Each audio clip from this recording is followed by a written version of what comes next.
কখনো আমার মাকে গান গাইতে শুনিনি।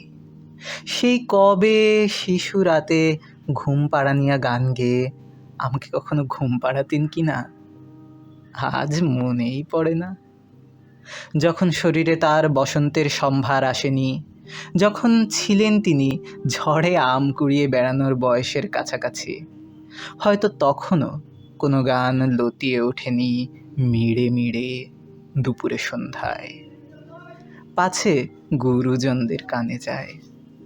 এবং স্বামীর সংসারে এসেও আমার মা সারাক্ষণ ছিলেন নিশ্চুপ, বড় বড় বেশি নেপথ্যচারিণী।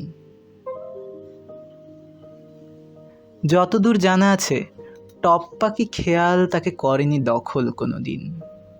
মাছ কোটা কিংবা হলুদ বাটার ফাঁকে, অথবা বিকেলবেলা নিকিয়ে উঠোন, ধুয়ে মুছে বাসন কোসন, সেলাইয়ের কলে ঝুঁকে, আলনায় ঝুলিয়ে কাপড়, ছেঁড়া শার্টে রিফু কর্মে মেতে, আমায় খেলার মাঠে পাঠিয়ে আদরে অবসরে চুল বাঁধবার ছলে কোনো গান গেয়েছেন কি না।